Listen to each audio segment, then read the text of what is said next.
Amém, boa noite. Antes de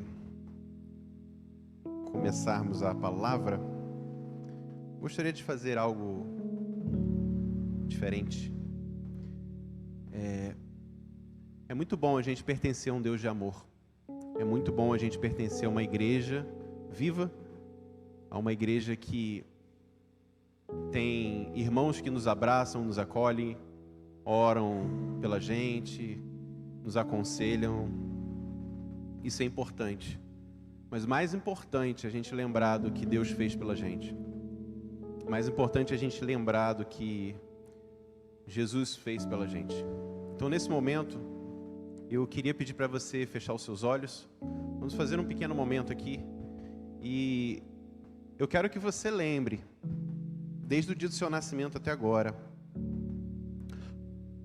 todas as bênçãos que Deus deu para a sua vida. Essa última música, Chuvas de Bênção, me fez lembrar e refletir nisso.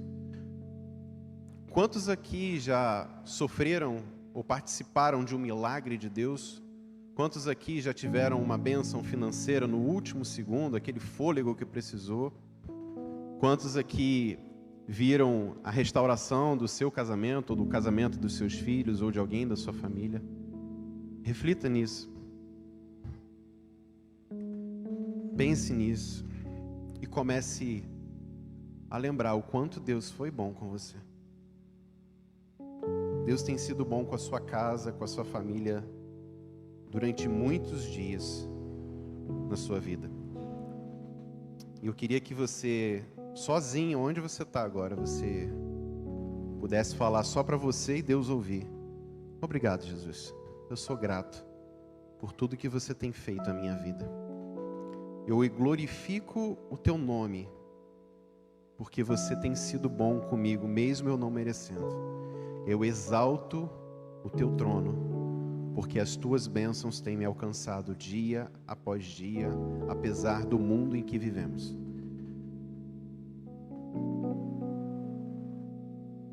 Agradeça, Jesus. Senhor, obrigado, porque em Ti podemos confiar.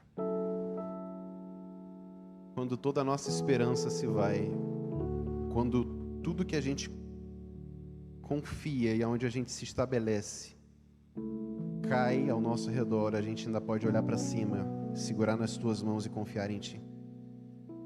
Obrigado porque você nunca nos abandonou. Obrigado porque você nunca deixou de estender as mãos, Senhor, para a gente.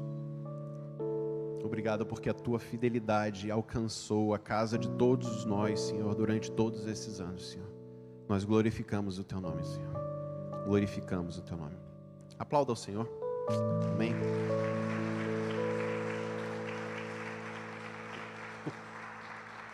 Amém.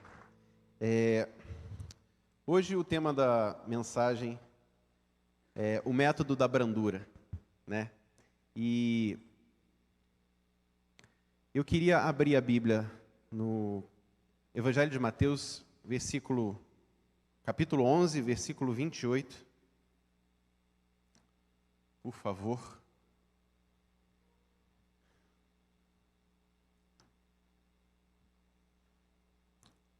Estou decidindo qual versão vou ler, peraí. Tá. Vamos ao telão. Venham a mim todos vocês que estão cansados e sobrecarregados, e eu os aliviarei. Próximo. Tomem sobre vocês o meu jugo e aprendam de mim, porque sou manso e humilde de coração. E vocês acharão descanso para a sua alma. 30. Porque o meu jugo é suave e o meu fardo é leve. Amém. Senhor, obrigado pela Tua palavra. Obrigado, Senhor, pela Tua revelação através da Bíblia, Senhor. Que ela nos conduz e ela nos dá parâmetros que possamos entender a Tua palavra nessa noite e que essa palavra possa permear e penetrar os nossos corações, Senhor. Em nome de Jesus, amém. Amém. O método da brandura. Quantos de nós conhecemos pessoas que são muitas vezes ásperas ou têm uma tonalidade de voz agressiva ou muitas vezes simplesmente, como o jargão ou o ditado popular falam, descem do salto? Tem gente que se estressa ou simplesmente fica muito irritado ou com um tom de voz muito alterado facilmente. É aquele negócio que, não me faça pergunta idiota, porque senão a resposta vai vir na mesma proporção. E a gente tem que entender que muitas vezes nós acreditamos, ou foi colocado na nossa mente, que a mansidão, ela é a ausência dessas coisas. Mas existem pessoas que não usam da tonalidade da sua voz em determinada altura, não gritam, a veia aqui da jugular não pula, e mesmo assim não são pessoas mansas. E aí você pergunta, de onde você tirou isso, Pedro? Da Bíblia. O que é a mansidão? A gente acabou de ler Jesus falando, eu sou manso e humilde de coração.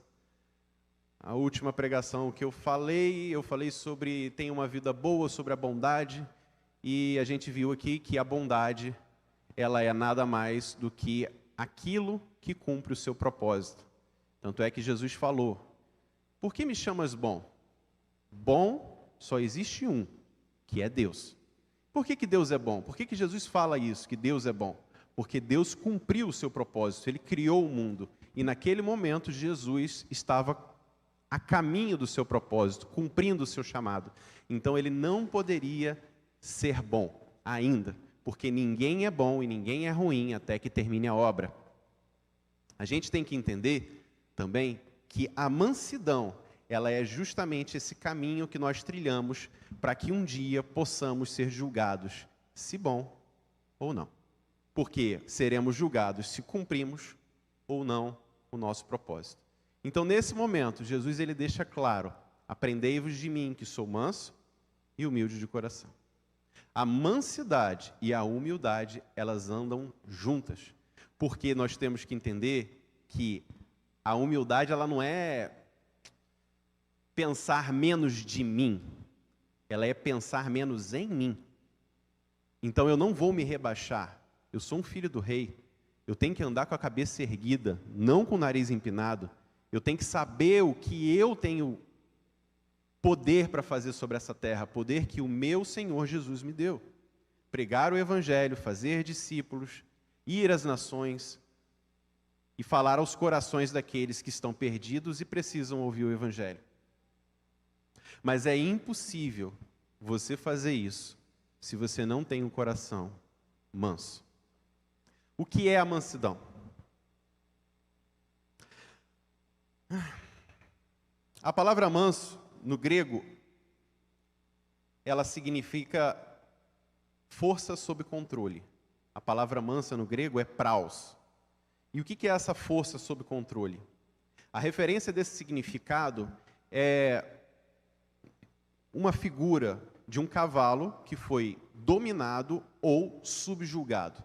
O manso, ele é aquela pessoa que ele simplesmente se rendeu e deixou que o senhorio de Cristo dominasse a sua vida. O manso é a pessoa que se rende e abre mão das suas convicções, da sua opinião, do que ela acha, do que ela faz. A gente já ouviu, meu direito é, se fosse eu, ou ele está errado porque, no meu ponto de vista, olha, eu vejo dessa forma. Eu sei que isso daqui vai dar errado, com certeza. Você não fez isso certo. Uma pessoa mansa, ela se rende e deixa as coisas acontecerem. Como Tiago disse, cabe a cada dia o seu mal. O manso, ele é aquela pessoa que ele cala as vozes da sua própria alma, ele cala o que interfere na sua vida e deixa que o Espírito Santo fale ao seu coração. Como que a gente pode procurar essa mansidão? Aonde que a gente vai encontrar essa mansidão? Jesus Cristo sempre vai ser o nosso exemplo. E a gente tem que entender que quando a gente olha para Jesus, a gente tem que ver nele o exemplo para todas as coisas e como nós devemos ser. E lendo as Escrituras, preparando essa palavra, eu refletindo pensei, peraí, Jesus, ele olhava para o Pai e ele ouvia o Espírito. Jesus se rendeu falando, eu não vou ser eu, mas eu vou fazer o que vejo meu Pai fazer. E ele escutava a voz do Espírito dizendo, o Pai diz que você tem que fazer isso. Jesus, em momento algum, ele se achou, em momento algum, ele se colocou numa posição falando, eu sou o Filho de Deus. Jesus não teve esse tipo de atitude.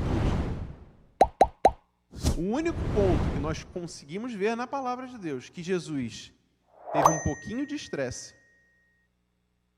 foi, o único ponto não, alguns pontos, foi quando ele entrou no templo e viram o que estavam fazendo com o templo que o pai dele construiu. Quando Pedro tentou desviar ele do propósito e falar, olha, essa questão de crucificação não é bem assim, calma lá. E Jesus fala, arreda-te de mim, Satanás, porque você não sabe das coisas do Pai, das coisas do céu. Em outro ponto, que ele não está estressado, e Jesus não era estressado, mas ele fala, olha, vocês podem cuspir em mim, vocês podem falar mal de mim, vocês podem fazer o que vocês quiserem comigo, mas a respeito do Espírito Santo, quem blasfemar contra ele, esse não terá perdão. Jesus, ele defendia o Pai com bravura. Ele falava do Espírito Santo com paixão. Mas quando era a respeito dele, estou aqui. Falem o que quiserem de mim. A mansidão de Jesus, ele não estava depositada em defender o que ele é. Estava depositada em ele fazer e cumprir o propósito de Deus. Se esse é o propósito de Deus para a minha vida, se isso é o que Deus quer que eu faça, que seja. Para mim, o meu coração é que o meu Pai fique alegre e feliz com o que eu estou fazendo. Jesus, quando batizado, Deus fala, esse é o meu Filho amado, em quem tenho prazer. A mansidão, ela simplesmente vai calar as vozes do nosso eu, da nossa alma, o que nós fazemos ou deixamos de fazer, e ela vai alinhar o que nós temos na nossa vida, a nossa força, a um foco.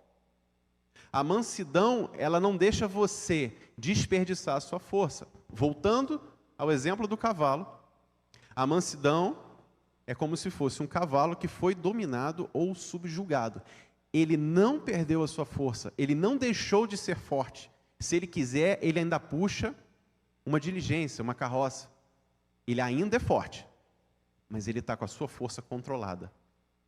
Ele está com a sua força domada. Não por alguém, mas por ele mesmo, ou por alguém, um senhorio maior, espiritualmente falando, que fala, essa é a minha vontade.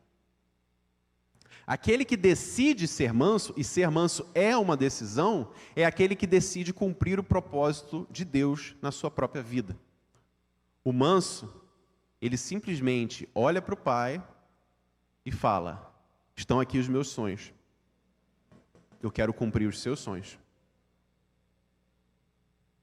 Nós temos que aprender e orar sempre para Jesus, e eu sempre gosto disso, eu sempre gosto de falar isso, porque para mim Jesus, ele é o exemplo perfeito.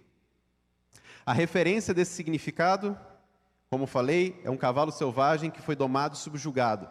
Ele ainda tem força de um cavalo, porém agora se torna focado e com utilidade para o seu dono. No caso, a utilidade aqui é para o nosso Senhor Jesus Cristo. Ele só tem um foco e ele só consegue apontar para o caminho porque ele decidiu se render. O manso é aquele que abriu mão do seu controle e deixou o senhorio de Cristo prevalecer através da vida do Espírito Santo. E a jornada do cumprimento do propósito se inicia quando aceitamos por completo o senhorio de Cristo em nossas vidas.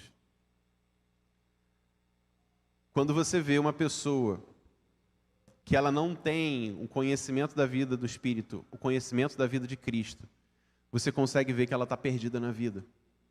Você imediatamente fala, eu preciso falar do amor de Cristo para ela, porque ela precisa ter um foco em entender que essa vida tem um fim e que um dia todos seremos julgados por aquilo que fazemos ou deixamos de fazer. O ser manso é simplesmente alcançar essa vida no Espírito em uma plenitude, para que possamos entender que o amor do nosso Senhor Jesus Cristo não é somente para nós, mas para aqueles que estão ao nosso redor. A mansidão, ela vem para transformar o nosso caráter, o nosso ser, porque através da mansidão e da nossa força controlada e subjugada ao Espírito Santo de Deus, nós conseguimos ouvir a voz dele, para que ele possa dizer para a gente em tudo que nós estamos errando e aonde nós devemos acertar e focar mais, para que possamos ser mais parecidos com Jesus Cristo e menos parecido com a gente. É desse ponto que João fala: caiba que ele cresça e que eu diminua.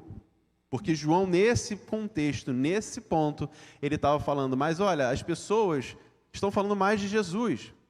E ele fala, mas é isso que tem que acontecer. Ele tem que ficar em evidência. Ele tem que ser o centro, não eu. Que eu diminua, que a minha fama diminua, que o que eu fiz seja apagado pelo que ele vai fazer. E nós temos que ser simplesmente um mural.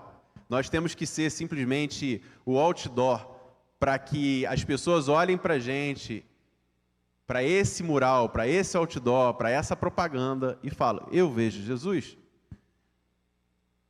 As pessoas têm que olhar para você e ver Jesus através da sua mansidão, porque através da sua mansidão você vai entender que você está cumprindo um propósito para o qual você foi chamado, e muitos de nós que estão aqui dentro da igreja, muitos de nós que nos assistem pela internet, muitas vezes estão dentro da igreja e falam, mas eu ainda sinto um vazio, eu ainda sinto algo dentro de mim que parece que não preencheu, não está cheio. Eu preciso de uma resposta, eu preciso sentir algo, que a minha vida tem valor, que a minha vida ela tem um propósito maior, e muitos de nós vêm para a igreja para simplesmente saciar as nossas próprias vontades. Eu conheci uma pessoa que ela se afastou do Evangelho. Ela se afastou do Evangelho. Ela deixou o Evangelho de lado, porque ela começou a ir na igreja, e ela fazia campanha, e ela orava, e os pastores oravam por ela, e ela orava na célula, e ela fazia jejum, e ela fazia consagração, e ela queria toda hora estar pedindo a Deus, pedindo a Deus, pedindo a Deus. Isso era muito legal, você vê o desejo e a força e a vontade dela de buscar coisas do céu. Só que ela achava que estava buscando as coisas do céu, quando na verdade ela queria um carro melhor, um apartamento melhor, uma casa maior. Ela queria um salário melhor. E ela, nessa sua força de querer conquistar, eu vou fazer. Ela trabalhava num setor público, como a mensagem está sendo transmitida pela internet, eu não vou dar muitos detalhes. Ela trabalhava num setor público onde ela estava diariamente com prefeitos das cidades aqui do estado do Rio de Janeiro. E esse trabalho dela era um trabalho de aconselhamento, financeiro com esses prefeitos, a respeito das contas públicas da cidade, e ela ganhava muito dinheiro com isso. E de repente ela começou a ver alguns erros, e ela começou a simplesmente crescer para cima do chefe dela e falar, está errado, está errado, está errado, está errado. E a forma que ela dizia isso, a arrogância que ela manifestava, começou a denunciá-la. Porque ninguém, e a gente sabe disso, ninguém é perfeito. Ninguém é perfeito. E ela começou a simplesmente fazer isso. Resumo da história, saiu de uma posição boa, de um salário praticamente de um valor perto de 25 salários mínimos, e voltou para o posto inicial dela, dentro desse setor público, onde hoje ela ganha, talvez, chegue a 2 salários mínimos. A gente tem que entender que a mansidão é ficar rendido à voz do Pai. No seu trabalho, o que você faz, se você é autônomo, se você trabalha dentro de uma universidade, se você é estudante de uma universidade, aonde quer que você esteja indo, o que você está fazendo dentro do ônibus, você tem que cumprir o propósito de Deus para a sua vida. E a única forma de você fazer isso é entendendo que Jesus é o exemplo de mansidão para a sua vida. Seja tardio no ouvir, tardio no falar e pronto para ouvir. E quantos de nós atropelamos o outro quando estamos conversando porque simplesmente queremos colocar o nosso ponto de vista acima dos demais? Lembremos de Jesus. Mais uma vez, lembremos de Jesus. No momento em que ele estava com Pilatos, Pilatos falando, eu tenho autoridade. O pessoal está dizendo aí que você está falando que é o rei dos judeus. E Jesus quieto, e Jesus calado. E Pilatos achando ali, eu tenho autoridade. A verdade é que todos aqueles que têm autoridade, eles têm o controle. E nesse momento, Jesus se controlou. Nesse momento, Jesus quase não respondeu nada.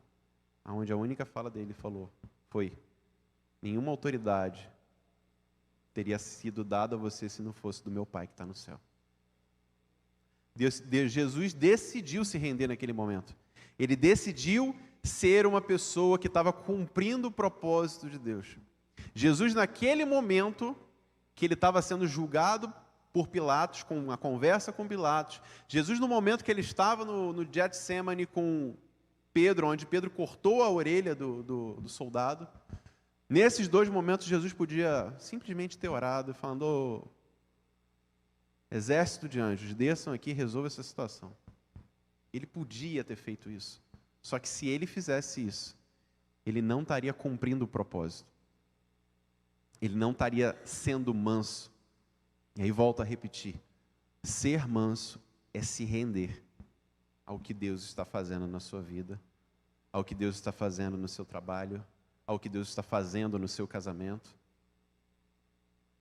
Quantos de nós entendemos e sabemos o conceito de submissão dentro do casamento, onde a submissão do marido com a esposa não é dessa forma, é dessa forma. O marido abre o caminho e a esposa vem cuidando dos detalhes. Submissão não é subserviência. A gente tem que entender que um coopera com o outro, assim como a Trindade, um coopera com o outro. Nós temos que cooperar com o nosso cônjuge e continuar caminhando para que tudo aconteça segundo o que o propósito de Deus determinou para as nossas vidas. Quantos de nós dentro do casamento, não, mas a minha esposa é submissa a mim, e você interrompe a sua esposa, você não deixa ela falar, não deixa ela dar opinião. E muitos de vocês acharam que talvez eu ia falar o contrário, né? O respeito mútuo e o controle, o domínio da sua força, é a manifestação da mansidão de Cristo na sua vida. Eu tenho hoje 2 referenciais de pessoas mansas. Um é meu pai, que durante tantas vezes eu falei, agora o pavio vai apagar. E aí vai explodir tudo. Ele manteve o controle, ele ficou calmo, e tudo deu certo. Todas as vezes que eu achava que meu pai ia socar a parede, ia fazer alguma coisa que eu pudesse falar, agora ele me deu o direito de ficar estressado. Ele não fez. E outro referencial de mansidão que eu tenho visto é a vida do nosso querido pastor Cândido. Rapaz, tu é manso, hein? Olha, tu aguenta um negócio que, você realmente olha para Jesus, hein? Porque é difícil você acompanhar, eu que sou autônomo, e muitas vezes durante a semana estou aqui na igreja, vejo algumas poucas situações, e cara, é muito difícil você lidar com pessoas, com público, com ovelhas principalmente, e a gente entender que quando a gente está sendo manso, a gente está sendo igual a Jesus, é muito fácil, difícil você conseguir praticar isso.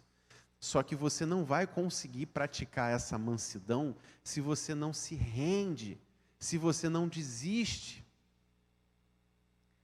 Essa semana eu estava refletindo nessa palavra e essa frase me veio à mente. Jesus morreu antes dele morrer. Jesus, ele se rendeu antes da morte da cruz. Jesus, na verdade, ele já estava morto. Porque ele não fazia nada da própria vontade dele, ele não fazia nada do que ele queria, ele só fazia o que ele podia fazer para cumprir o propósito de Deus na vida dele. Isso é lindo, isso é maravilhoso, porque é através da morte, através de você simplesmente interiorizar as suas vontades e falar, não, vocês não dominam mais, quem domina é o meu Senhor Jesus Cristo. Através dessa decisão de morte, você começa a entender que a semente que não morre, ela não vai germinar, ela não vai dar fruto, ela não vai chegar a ser uma árvore. E aqui eu quero fazer um parênteses. Muitos de nós, muitas vezes, lemos a palavra de Deus naquele contexto onde fala que se você tiver a fé do tamanho de um grão de mostarda, você vai dizer, ó, monte, lança-te no mar, e assim ele o fará. Só que nós temos que entender que existem várias versões da Bíblia hoje em dia, e talvez uma vírgula, uma preposição pode mudar o sentido completo da palavra. E quando você vai para os originais, você começa a perceber que não é do tamanho que deveria ter sido escrito, é como. Se tiveres a fé como um grão de mostarda e não do tamanho, você vai poder dizer a esse monte, lança-te no mar, e ele fará. Mas por que você está dizendo isso, Pedro? Porque em outro ponto Jesus fala, não vedes que a semente de mostarda é a menor das sementes, porém se torna a maior das hortaliças, podendo chegar a ser árvore. Consegue pegar uma foto aí e botar no telão de uma árvore de mostarda? Eu não vou esperar não, vou continuar aqui, mas bota aí no telão. Quando botar, você me fala. E esse conceito, essa estrutura de como um grão de mostarda, significa o quê? Que você iniciou na sua fé, você deu o seu passo na sua fé, e você vai participar de um crescimento, de uma evolução. Porque quando você bota do tamanho, você simplesmente está falando, a sua fé está pronta. Mas não, você começou uma caminhada com Jesus agora. Você começou a chegar lá. E você vai ter um crescimento. Você vai ter uma desenvoltura até chegar à estatura de varão perfeito, porque você decidiu morrer e como semente virou árvore e deu muitos frutos. Mas mesmo assim, você sendo uma árvore, você tendo crescido na fé como uma semente, ainda assim você vai poder olhar para a palavra de Deus e olhar Jesus falando, aquela árvore que não dá fruto eu corto e lanço no fogo. Quando a gente consegue entender esse conceito, a gente consegue entender que o Evangelho ele é um crescimento diário de aprendizado, olhando para a vida de Jesus e entendendo que eu tenho que ser igual a Ele. Não achou ainda não, gente? Tá, já foi? Botei. Mais um pouquinho? Bota no Google lá. Árvore. Já foi? Olha lá. Olha o tamanho disso aí. As pessoas vendem aqui no hortifruti a folha da mostarda como se fosse uma hortaliça pequenininha assim. Essa é a árvore que ela se torna depois de 40, 50 anos. Faz sombra. E Jesus estava fazendo essa analogia com essa figura. Obrigado, gente. Você pode ter uma fé enorme através de um crescimento que vai ser manifestado, um aprendizado de Jesus através de uma mansidão, onde você se rende e decide morrer. Aonde você fala, eu já não vivo mais eu, mas Cristo vive em mim. Aonde você vai dizer, o viver para mim é Cristo e o morrer é lucro. É nesse ponto que você tem que ser manso, porque a mansidão, ela vai levar você à morte. Porque o manso é aquele que se rende, mas o bom é aquele que cumpre o seu propósito. E a gente tem que entender essa rendição diária e saber que nós temos que ser como Jesus foi. É difícil? Muito. Mas não é impossível. Então, eu separei alguns pontos aqui que eu quero dividir com vocês. E eu vou falar um pouco sobre esses pontos. Quais são as atitudes que revelam um coração manso? Um coração manso, ele é compreensivo e ele não é exigente. Quantos de nós já presenciaram uma cena ou já viram de perto uma pessoa que é completamente exigente? Ela chega num restaurante, ela senta e ela começa a exigir demais do garçom.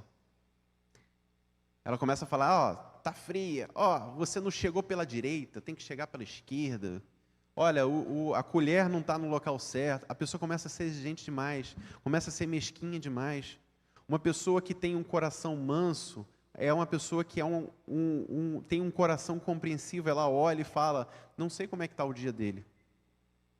Não sei o que aconteceu na vida dessa pessoa, desse funcionário hoje. Né? Então ela simplesmente compreende isso tudo e começa a abençoar a vida dele. Quantos de nós, muitas vezes, não tendo um coração compreensivo, através de um serviço de garçom, de restaurante, a gente simplesmente falou, ó, eu estou falando de mim, tá, gente? Ó, não vou dar os 10% para os seus, não. Você não fez um bom serviço. E a gente tem que entender que a vida das pessoas é uma vida difícil. A gente tem que ter uma compreensão e saber que elas precisam viver o Jesus que nós vivemos. A Bíblia diz que devemos honrar a todos. 1 Pedro 2,17 diz, honrai a todos. Todos. Amem os irmãos na fé, temam a Deus e honrem o rei. Mas ela fala, honrai a todos. A honra não é só dada a pai e mãe. A honra não é só dada a uma pessoa de grande importância. A honra tem que ser dada a todas as pessoas. Uma frase que eu li essa semana foi que o evangelho, o evangelismo, eu até estava conversando isso com a Raíssa, o evangelho nada mais é do que um mendigo falando para o outro aonde encontrar o pão. Isso é muito maneiro, porque isso mostra que nós não somos melhores do que os outros. Eu não sou melhor do que você. E nós não somos melhores que as pessoas que vivem na rua, ou dos drogados, ou das pessoas que estão em prostituição, ou das pessoas que não conhecem a Jesus. Nós temos um coração de Cristo, nós temos um coração compreensivo. Quantos podem dizer amém? Um coração manso, ele é complacente e não crítico. Pessoas que fazem críticas não são compassivas. São pessoas que ficam o tempo inteiro, como eu li no início. Isso aqui está errado. Você viu como é que fulano tratou ciclano? Isso aqui não está certo. Olha, ele fez aquele negócio errado. Ele pintou essa parede errada, já que a gente está pintando a igreja. Está errado aquilo ali. Isso aqui não está certo. Eu faria diferente. E aí você começa a perceber que pessoas que apontam muito o erro das outras, talvez estejam querendo esconder os próprios erros. Todos nós temos um coração em algum ponto da nossa vida que foi ferido. E a única pessoa que pode tratar isso é Jesus Cristo. As pessoas que são críticas demais precisam aprender a ter um coração como Jesus teve.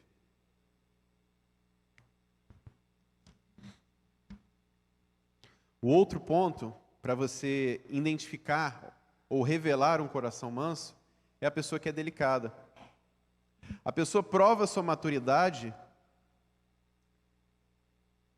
a partir do ponto em que ela respeita aquele que discorda. Numa conversa você está lá e você coloca o seu ponto de vista, a pessoa discorda de você. A forma como você vai responder a essa discordância vai provar que o seu coração é manso ou não. Você não pode querer impor ao outro a sua forma de pensar. Isso é ditadura. Você não pode falar, não, mas eu entendo a Bíblia desse jeito. Ah, mas eu entendo desse jeito. Respeite seu irmão. Como o papai me explicou esses dias, né? Eu ainda estou aprendendo a ser batista, gente. Ele